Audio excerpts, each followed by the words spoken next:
ಧರ್ಮಸ್ಥಳದ ಠಾಣೆಯಲ್ಲಿ ದಾಖಲಾದಂತಹ ಮಹಿಳೆಯರ ನಾಪತ್ತೆ ಮತ್ತು ಅನಾಥ ಶವಗಳ ಪ್ರಕರಣಗಳ ಬಗ್ಗೆ ನೇತ್ರಾವತಿ ನದಿ ದಡದಲ್ಲಿ ಹೂತು ಹಾಕಿದ್ದ ಶವಗಳ ಬಗ್ಗೆ ಪ್ರತ್ಯೇಕ ಎಫ್ಐಆರ್ ದಾಖಲಿಸಿ ತನಿಖೆ ನಡೆಸಬೇಕು. ಈ ಸತತವಾಗಿ 2 ವರ್ಷಗಳವರೆಗೆ ನೂರಾರು ಅನಾಥ ಶವಗಳನ್ನ ಹೂತಾಕಿದ್ದಕ್ಕಾಗಿ ಈ ಹಿಂದೆ ಹೇಳಿಕೆ ನೀಡಿದ್ದ ಮಾಸ್ಕ್ ಮ್ಯಾನ್ ಚಿನ್ನಯ್ಯ ಅವರು ಉಲ್ಟಾ ಹೊಡೆದಿದ್ಯಾಕೆ ಎಂಬುದರ ಬಗ್ಗೆಯೂ ತನಿಖೆ ಆಗಬೇಕು ಅಂತ ಅವರು ಆಗ್ರಹಿಸಿದ್ದಾರೆ.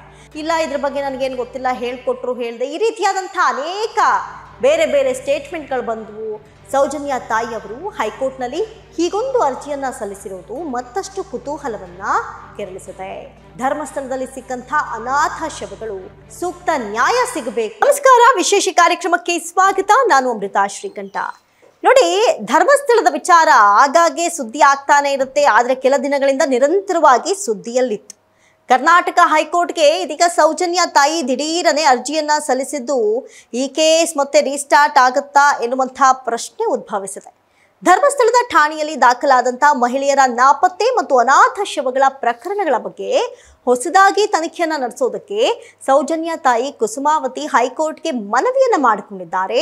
ಮಾಸ್ಕ್ ಮ್ಯಾನ್ ಚಿನ್ನಯ್ಯ ಹೇಳಿಕೆ ಬದಲಿಸಿದ್ರ ಬಗ್ಗೆಯೂ ಕೂಡ ನಿರಂತರವಾಗಿ ಸೂಕ್ತ ತನಿಖೆಯಾಗಬೇಕು ಅಂತ ಆಗ್ರಹಿಸಿದ್ದಾರೆ. ನೇತ್ರಾವತಿ ನದಿ ದಡದಲ್ಲಿ ಹೂತು ಹಾಕಿದ್ದ ಶವಗಳ ಬಗ್ಗೆ ಪ್ರತ್ಯೇಕ ಎಫ್ಐಆರ್ ದಾಖಲಿಸಿ ತನಿಖೆ ನಡೆಸಬೇಕು. ಈ ವಿಚಾರವನ್ನ ಸುಮ್ಮನೆ ಬಿಡಬಾರದು ಅಂತ ಇಲ್ಲಿ ಕೇಳಿದ್ದಾರೆ. ಇನ್ನು ಧರ್ಮಸ್ಥಳದ ಪೊಲೀಸ್ ಠಾಣೆಯಲ್ಲಿ ಕಳೆದ ಕೆಲವು ವರ್ಷಗಳಿಂದ ದಾಖಲಾಗಿರುವಂತಹ ಮಹಿಳೆಯರ ನಾಪತ್ತೆ ಪ್ರಕರಣಗಳು ಹಾಗೂ ಅನಾಥ ಶವಗಳ ಪ್ರಕರಣಗಳಿಗೆ ಸಂಬಂಧಿಸಿದಂತೆ ಹೊಸದಾಗಿ ತನಿಖೆ ನಡೆಸುವಂತೆ ಕರ್ನಾಟಕ ಹೈಕೋರ್ಟ್ಗೆ ಧರ್ಮಸ್ಥಳದ ಸಂತ್ರಸ್ತೆ ಸೌಜನ್ಯ ಅವರ ತಾಯಿ ಕುಸುಮಾವತಿ ಮನವಿ ಮಾಡಿದ್ದಾರೆ. ಅಲ್ಲದೆ ಸತತವಾಗಿ 2 ವರ್ಷಗಳವರೆಗೆ ನೂರಾರು ಅನಾಥ ಶವಗಳನ್ನ ಹೂತಾಕಿದ್ದಕ್ಕಾಗಿ ಈ ಹಿಂದೆ ಹೇಳಿಕೆ ನೀಡಿದ್ದ ಮಾಸ್ಕ್ ಮ್ಯಾನ್ ಚಿನ್ನಯ್ಯ ಅವರು ಉಲ್ಟಾ ಹೊಡೆದಿದ್ಯಾಕೆ ಎಂಬುದರ ಬಗ್ಗೆಯೂ ತನಿಖೆ ಆಗಬೇಕು ಅಂತ ಅವರು ಆಗ್ರಹಿಸಿದ್ದಾರೆ.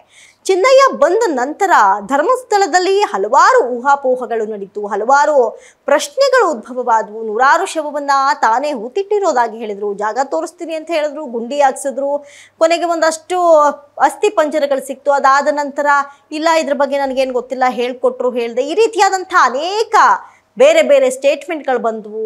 ಜನಗಳನ್ನ ಕನ್ಫ್ಯೂಷನ್ ಮಾಡಿದ್ರು, ತಾವು ಕನ್ಫ್ಯೂಸ್ಡ್ ಆದ್ರು. SIT ರಚನೆಯಲ್ಲೂ ಕೂಡ ಹಲವಾರು ಹೊಸ ಹೊಸ ವಿಚಾರಗಳು ಬೆಳಕಿಗೆ ಬಂತು. ಇದೆಲ್ಲದರ ನಡುವೆ ಧರ್ಮಸ್ಥಳ ಪ್ರಕರಣದ ತನಿಖೆ ನಡೆಸ್ತಾ ಇದ್ದಂತಹ ವಿಶೇಷ ತನಿಖಾ ತಂಡಕ್ಕೆ ಅಂದ್ರೆ SIT ತನಿಖೆಯನ್ನ ನಿಲ್ಲಿಸುವಂತೆ ಕರ್ನಾಟಕ ಹೈಕೋರ್ಟ್ ಸೂಚಿಸಿದೆ. ಮಹೇಶ್ ಶೆಟ್ಟಿ ತಿಮ್ರೋಡಿ, ಗಿರೀಶ್ ಮಟ್ಟಣ್ಣನವರ್, ಟಿ ಜಯಂತ್ ಮತ್ತು ವಿಠಲ್ ಗೌಡ ಸಲ್ಲಿಸಿದಂತಹ ಅರ್ಜಿಯ ವಿಚಾರಣೆ ನಡೆಸಿದಂತಹ ನ್ಯಾಯಮೂರ್ತಿ PM ನವಾಜ್ ಅವರಿದ್ದಂತಹ ನ್ಯಾಯಪೀಠವು ತನಿಖೆಯ ಹೆಸರಲ್ಲಿ ಈ ಹೋರಾಟಗಾರರಿಗೆ ಕಿರುಕುಳ ಕೊಡಬಾರದು ಅಂತ ಆದೇಶವನ್ನು ಹೊರಡಿಸಿತ್ತು.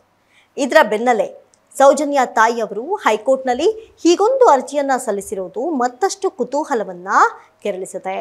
ಪ್ರತ್ಯೇಕ FIR ಆಗಲಿ, ಧರ್ಮಸ್ಥಳದ ನೇತ್ರಾವತಿ ನದಿ ದಡದಲ್ಲಿ ಅನಾಥ ಶವಗಳನ್ನ ಹೂತು ಹಾಕಿರೋದಾಗಿ ಆರೋಪಗಳು ಕೇಳಿಬಂದಿವೆ. ಆ ಎಲ್ಲಾ ಪ್ರಕರಣಗಳಲ್ಲೂ ಪ್ರತ್ಯೇಕ FIR ಆಗಿ ತನಿಖೆ ಆಗಬೇಕು. ಧರ್ಮಸ್ಥಳದಲ್ಲಿ ಸಿಕ್ಕಂಥ ಅನಾಥ ಶವಗಳು ನಾಪತ್ತೆ ಪ್ರಕರಣಗಳಿಗೆ ಸೂಕ್ತ ನ್ಯಾಯ ಸಿಗಬೇಕು. ಹೀಗಾಗಿ ಪ್ರತ್ಯೇಕ FIR ದಾಖಲಾಗಬೇಕು ಅಂತ ಕುಸುಮಾವತಿಯವರು ಮನವಿ ಮಾಡಿದ್ದಾರೆ. ಇನ್ನು ಧರ್ಮಸ್ಥಳದಲ್ಲಿ ಶವವನ್ನ ಹೂತಿಟ್ಟಂತಹ ಪ್ರಕರಣದಲ್ಲಿ ಹೋರಾಟಗಾರರು ಮತ್ತೆ ಹೈಕೋರ್ಟ್ ಮೆಟ್ಟಿಲೇರಿದ್ದಾರೆ.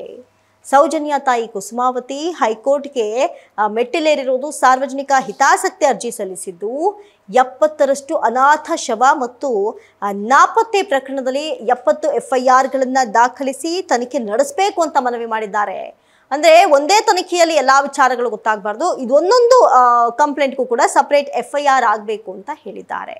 ನೇತ್ರಾವತಿ ಸ್ನಾನಗೃಹ ಮತ್ತು ಬಾಹುಬಲಿ ಬೆಟ್ಟದ ಬಳಿ 74 ಅನಾಥ ಶವಗಳನ್ನ ಹೂಳಲಾಗಿದೆ ಎನ್ನುವಂಥ ಮಾಹಿತಿಯನ್ನ ಆಧರಿಸಿ ಅಷ್ಟೂ ಪ್ರಕರಣಗಳನ್ನ FIR ಆಗಿ ಪರಿವರ್ತಿಸಬೇಕು ಅಂತ ಕುಸುಮಾವತಿ ಮನವಿ ಮಾಡಿದ್ದಾರೆ. ಇನ್ನು ಧರ್ಮಸ್ಥಳದಲ್ಲಿ ನೂರಾರು ಮೃತದೇಹಗಳನ್ನ ಹೂತಿಟ್ಟಿದ್ದಾರೆ ಎನ್ನಲಾದಂತಹ ಪ್ರಕರಣದ ಬಗ್ಗೆ SIT ನಡೆಸ್ತಾ ಇದ್ದಂತಹ ತನಿಖೆಗೆ ಹೈಕೋರ್ಟ್ ತಡೆಯನ್ನ ಕೊಟ್ಟಿದೆ.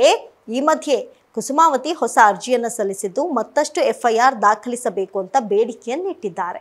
ಇನ್ನು SIT ಪ್ರಕರಣದಲ್ಲಿ ದೂರುದಾರರಾಗಿರುವಂತಹ ವಿಠಲ್ ಗೌಡ, ಗಿರೀಶ್ ಮಟ್ಟಣ್ಣನವರ್, ಮಹೇಶ್ ಶೆಟ್ಟಿ ತಿಮ್ರೋಡಿ ಮತ್ತು ಟಿ ಜಯಂತ್ ಅವರಿಗೆ ಕಿರುಕುಳ ನೀಡಬಾರದು ಅಂತ ನ್ಯಾಯಪೀಠ ಸೂಚನೆಯನ್ನ ನೀಡಿತು. ಇನ್ನು ಮೂಲ FIR ರದ್ದು ಕೋರಿ ಹೈಕೋರ್ಟ್ ಮೆಟ್ಟಿಲೇರಿದ್ದಾರೆ ತಿಮ್ರೋಡಿ, ಗಿರೀಶ್, ಮಟ್ಟಣ್ಣನವರ್ ಧರ್ಮಸ್ಥಳ ಪ್ರಕರಣದ ಮೂಲವಾಗಿರುವಂತಹ ಧರ್ಮಸ್ಥಳ ಪೊಲೀಸ್ ಠಾಣೆಯಲ್ಲಿ ದಾಖಲಾಗಿರುವಂತಹ ಪ್ರಕರಣವನ್ನ ರದ್ದುಗೊಳಿಸುವಂತೆ ಕೋರಿ ಮಹೇಶ್ ಶೆಟ್ಟಿ ತಿಮ್ರೋಡಿ ಮತ್ತು ಗಿರೀಶ್ ಮಟ್ಟಣ್ಣನವರ್ ಸೇರಿದಂತೆ ಒಟ್ಟು 4 ಕರ್ನಾಟಕ ಹೈಕೋರ್ಟ್ನಲ್ಲಿ ರಿಟ್ ಅರ್ಜಿಯನ್ನ ಸಲ್ಲಿಸಿದ್ದಾರೆ. ಈ ಅರ್ಜಿಯಲ್ಲಿ ಅವರು ಎಫ್ಐಆರ್, ಎಸ್ಐಟಿ ನೀಡಿರುವಂತಹ ವಿಚಾರಣಾ ನೋಟಿಸ್ ಮತ್ತು ಪ್ರಸ್ತುತ ಬೆಳ್ತಂಗಡಿ ನ್ಯಾಯಾಲಯದಲ್ಲಿ ನಡೀತಾ ಇರುವಂತಹ ವಿಚಾರಣೆಗೆ ತಡೆ ನೀಡಬೇಕು ಅಂತ ಮನವಿ ಮಾಡಿದ್ದಾರೆ. ಚಿನ್ನಯ್ಯನ ಪತ್ನಿ ಮಲ್ಲಿಕಾ ಎಸ್ಐಟಿ ವಿಚಾರಣೆಗೆ ಹಾಜರಾಗಿದ್ದಾರೆ. ಧರ್ಮಸ್ಥಳ ಪ್ರಕರಣಕ್ಕೆ ಸಂಬಂಧಿಸಿದಂತೆ ಎಸ್ಐಟಿಯು ಇದೀಗ ಚಿನ್ನಯ್ಯ ಅವರ 2ನೇ ಪತ್ನಿ ಮಲ್ಲಿಕಾ ಅವರಿಗೆ ವಿಚಾರಣೆಗೆ ಹಾಜರಾಗುವಂತೆ ಬುಲಾವ್ ನೀಡಿದೆ. ಈಗಾಗಲೇ ಚಿನ್ನಯ್ಯ ಅವರ ಸಂಪರ್ಕದಲ್ಲಿದ್ದವರು, ಧರ್ಮಸ್ಥಳದಲ್ಲಿ ಅವರೊಂದಿಗೆ ಕೆಲಸ ಮಾಡಿದವರು, ಪಂಚಾಯತ್ ಸದಸ್ಯರು, ಆಂಬ್ಯುಲೆನ್ಸ್ ಡ್ರೈವರ್ಗಳು ಮತ್ತು ಹೋರಾಟಗಾರರನ್ನ ವಿಚಾರಣೆ ನಡೆಸಿದಂತಹ ಎಸ್ಐಟಿ ಈಗ ಪತ್ನಿಯನ್ನು ವಿಚಾರಣೆಗೆ ಒಳಪಡಿಸುವ ಮೂಲಕ ತನಿಖೆಗೆ ಮತ್ತಷ್ಟು ವೇಗವನ್ನ ನೀಡಿದೆ. ಇದಾಗಿತ್ತು ಈ ಕ್ಷಣದ ವಿಶೇಷ. ನೋಡ್ತಾ ಇರಿ ಸ್ಪೀಡ್ ನ್ಯೂಸ್ ಕನ್ನಡ, ಸುದ್ದಿ ನಿಮ್ಮದು, ಬೇಗ ನಮ್ಮದು.